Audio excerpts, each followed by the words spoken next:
LSU loses a key member of its football staff. We'll tell you why this is significant. It's Locked on LSU. Let's go.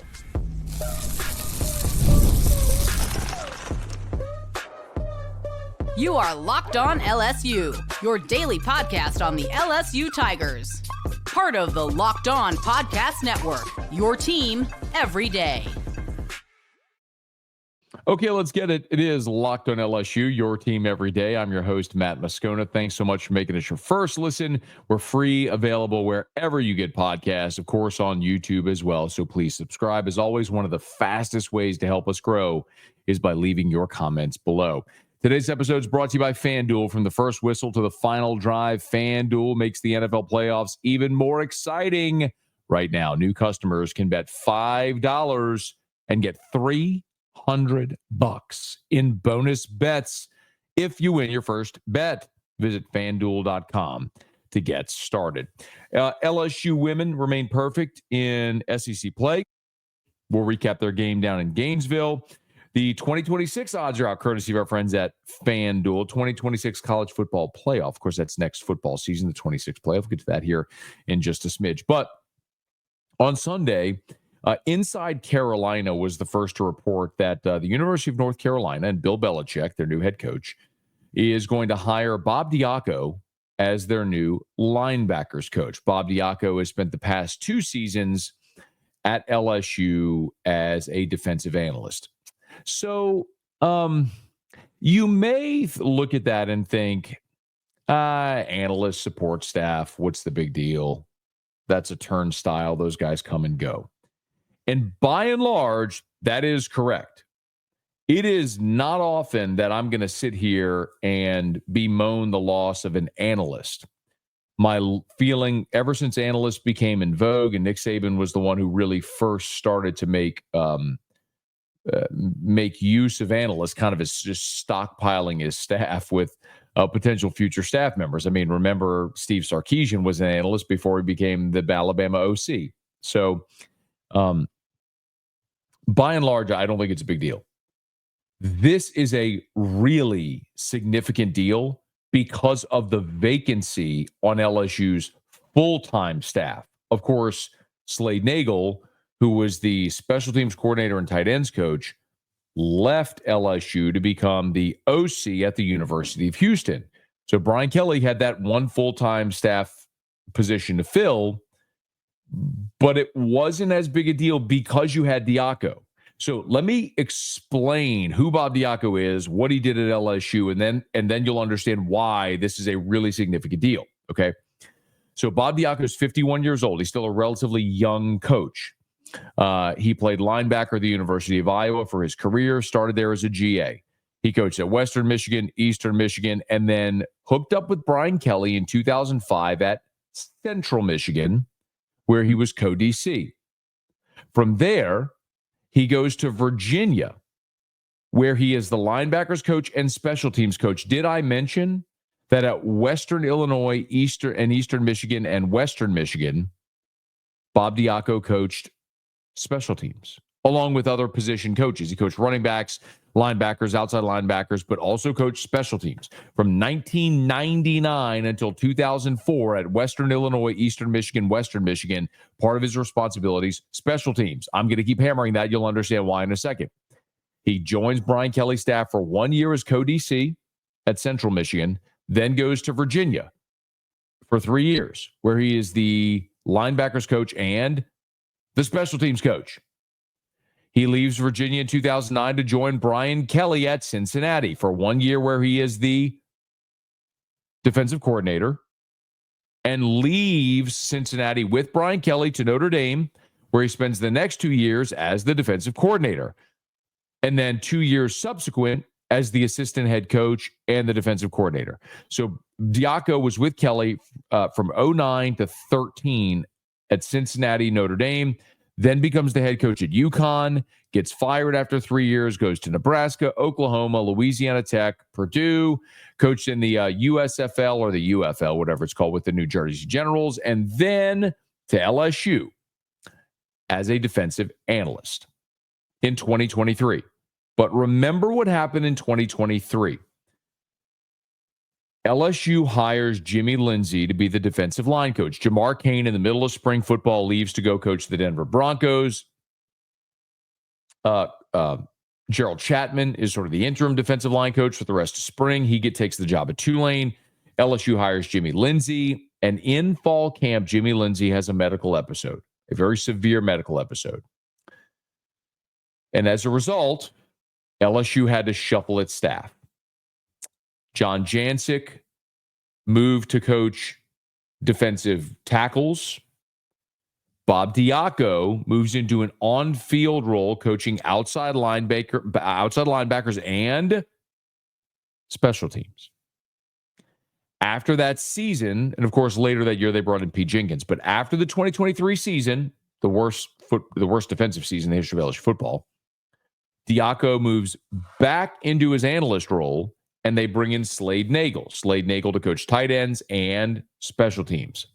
But I can tell you firsthand, as someone who went to, I think, every practice in fall camp the media was allowed to attend. Maybe I missed one. It's been a minute. When LSU was running special teams periods, Slade Nagel was there. But Bob Diaco was the one running those special teams periods. Bob Diaco, when they went to special teams, punt coverage, punt return, kickoff coverage, all that, tackling drills, everything, angles, pursuit. Bob Diaco was running those drills. And I'm not telling you something that I've heard. I'm telling you something I saw with my own eyes in fall camp. Bob Diaco was the special teams coordinator in 2023. And then in 24, even though they brought in Slade Nagel and gave him that title, Bob Diaco was the one running those drills. Now, here's the other thing that's significant. You know where I'm going here, because one giant complaint LSU fans have had since Brian Kelly got here are the issues with special teams. But I want to remind you that when the analyst roles were first created, analysts were allowed to sort of coach the coaches. They could be in staff meetings with the coaches. They could go over film with the coaches. They could game plan with the coaches. But analysts could not be on the field.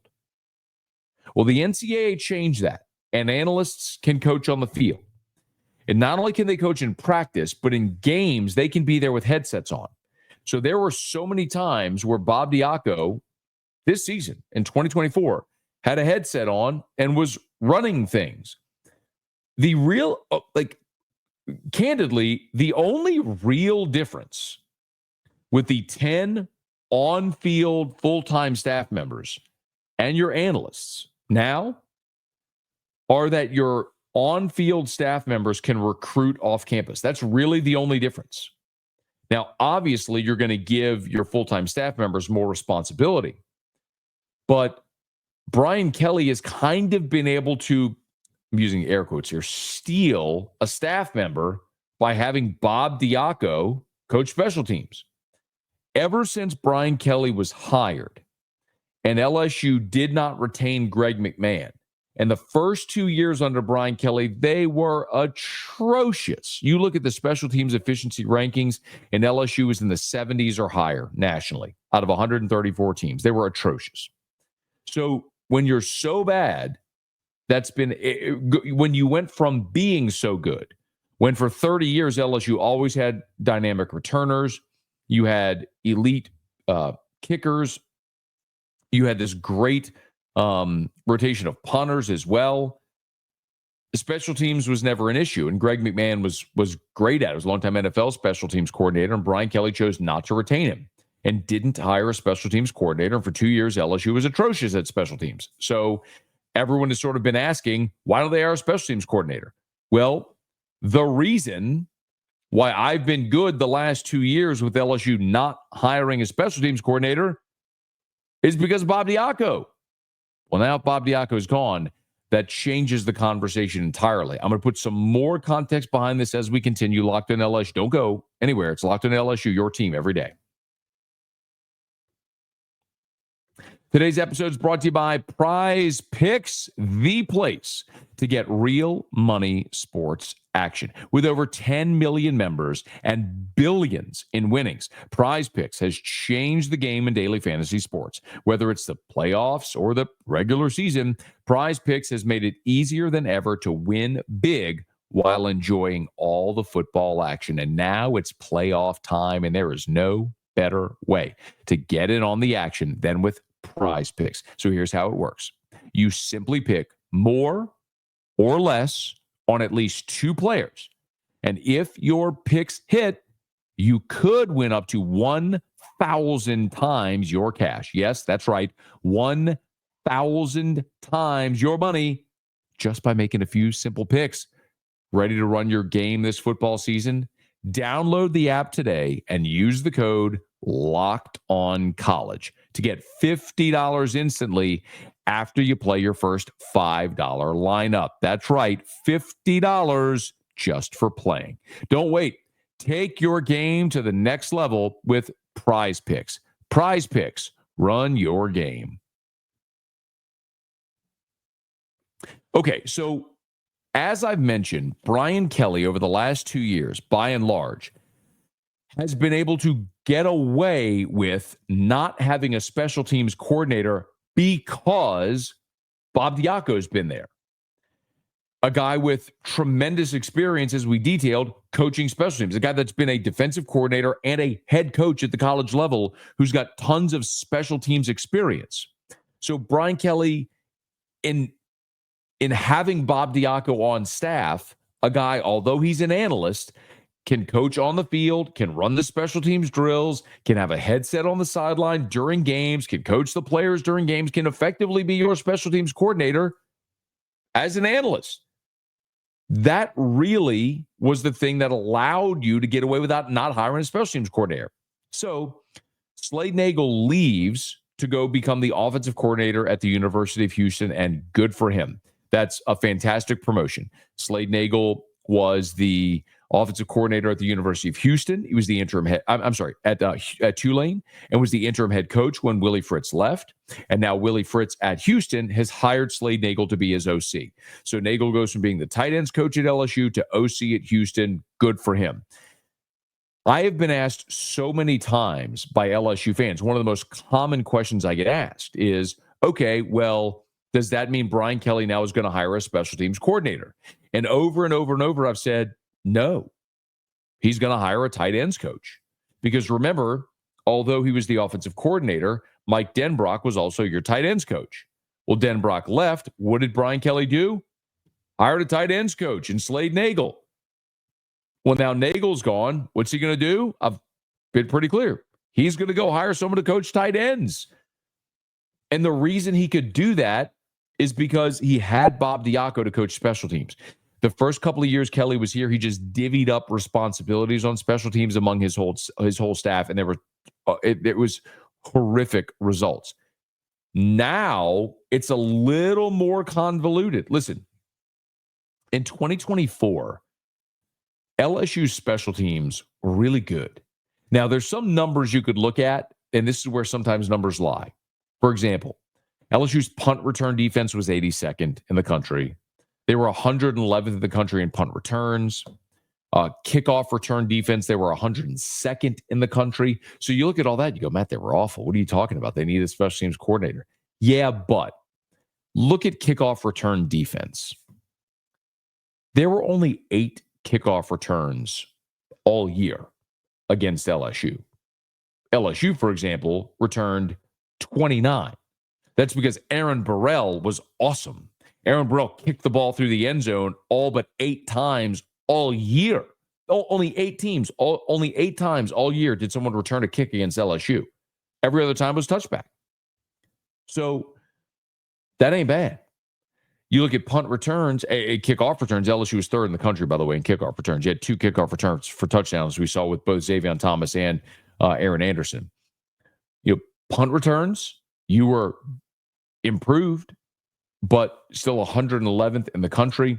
In punt return defense, that was your bugaboo because You had your long kicker, your angle kicker, and neither was very good, and neither was very good at skying the ball, and so teams return the ball against you. I would say that's one area where you have to get better, but I don't think that's necessarily the coverage unit. That's the fact that you just didn't have good punters. And you had Peyton Todd and Blake Oxendorf, and because you were so deficient there, you went out in the transfer portal and got Grant Chadwick from Middle Tennessee coming in, who very likely is going to be the replacement for those guys who weren't very good this year. When I look at special teams, Damian Ramos is very good. He's back for a 5th season.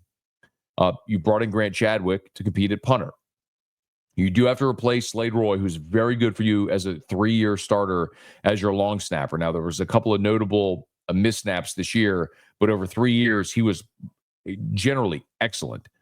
You've got your return men back, and you're bringing in Barrion Brown as well from Kentucky. He was an All-American returner. So my point is, I think you're going to be good at special teams. At least your specialists should be good.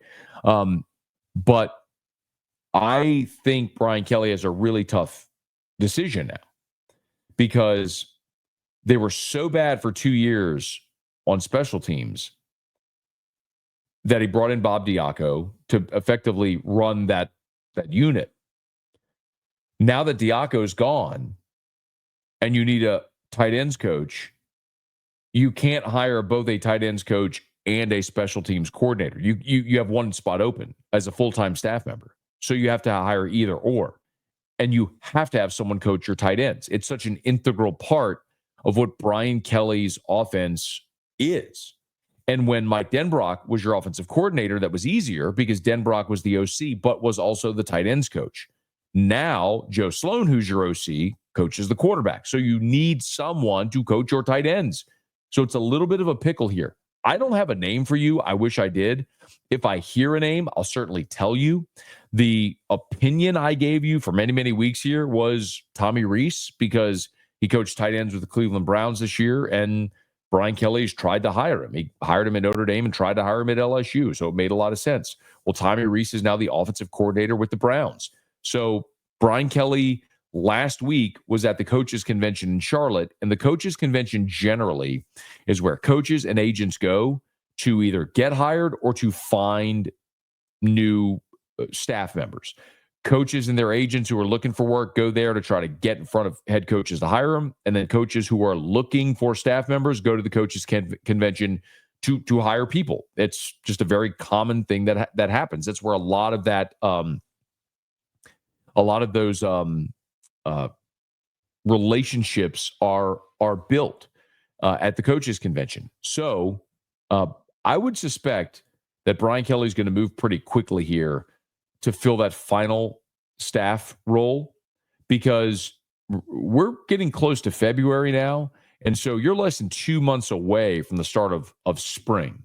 And you want to get your tight ends coach, special teams coordinator, whatever it's going to be, in tow. The good news for LSU is you went in the transfer portal and you landed Bauer Sharp and you landed Donovan Green, 2 tight ends in this portal without having a tight ends coach in play.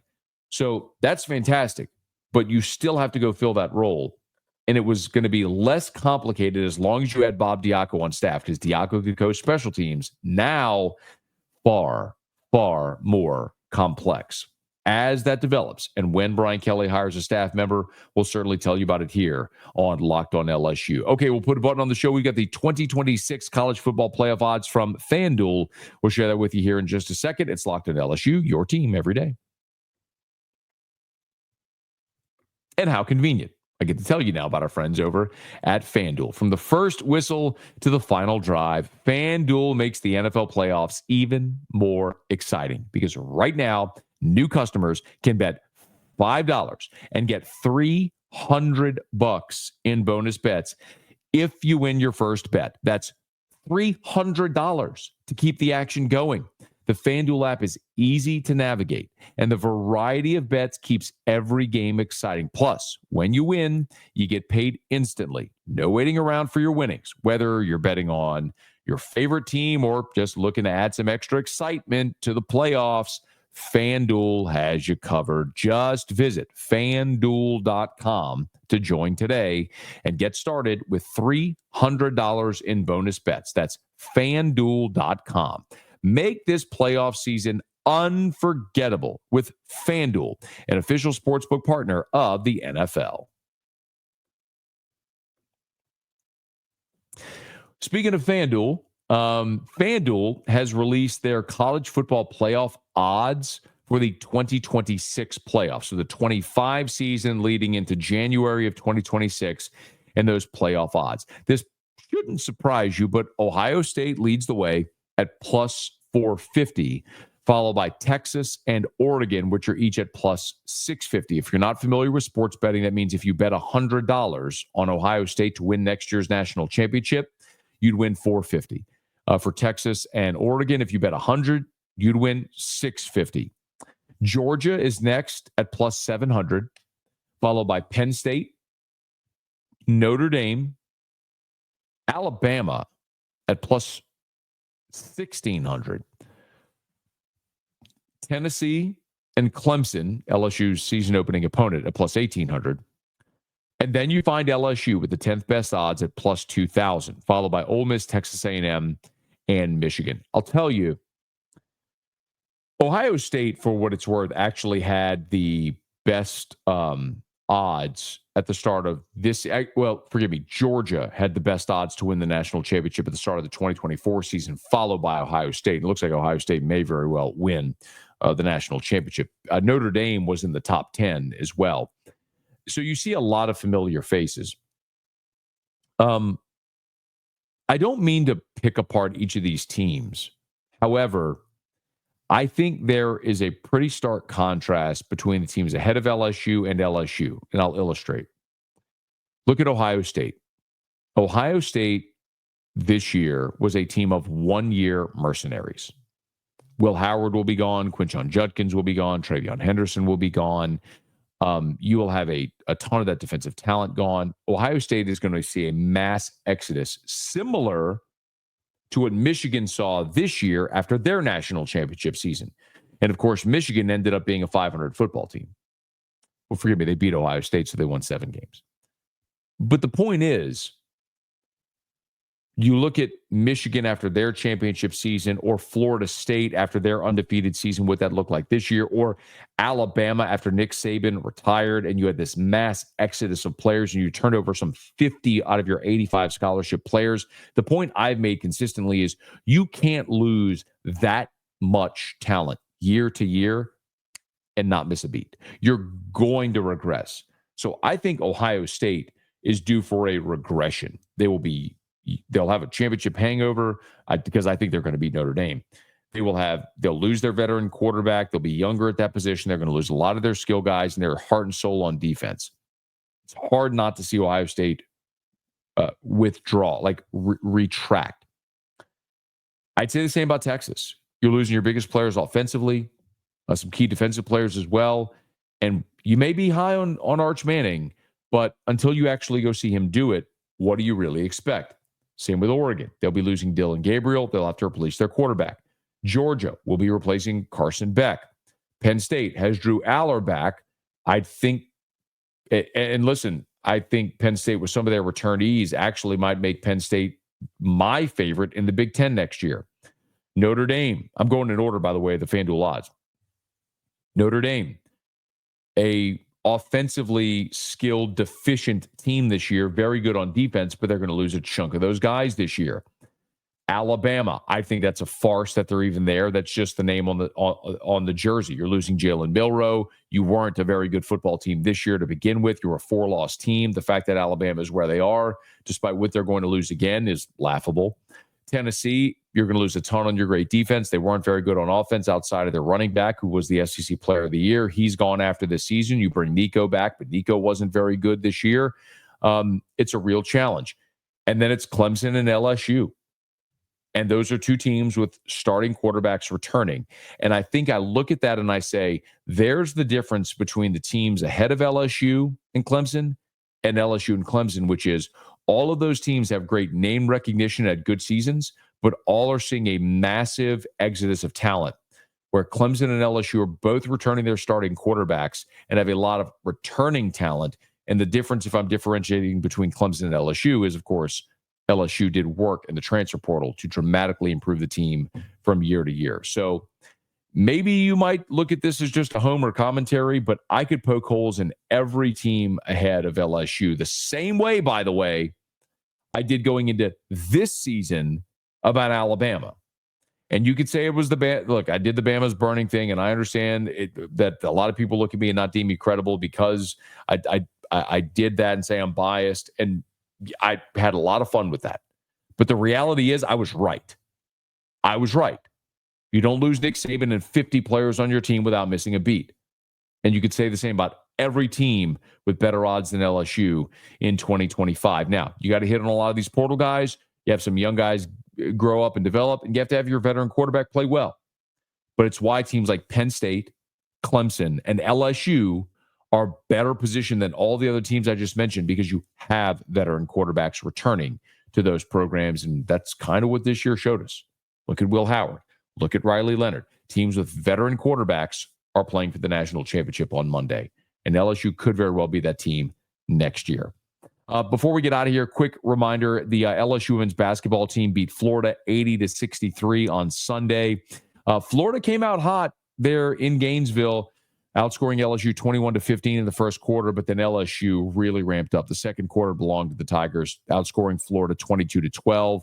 The third quarter was 22-15 in favor of the Tigers, and then LSU blitzed them 21-15 in the fourth quarter. So LSU outscored Florida 43-30 in the second half to just boat race the Gators the rest of the way home, 80-63. So LSU now moves to 20-0 on the season, 5-0 in the Southeastern Conference.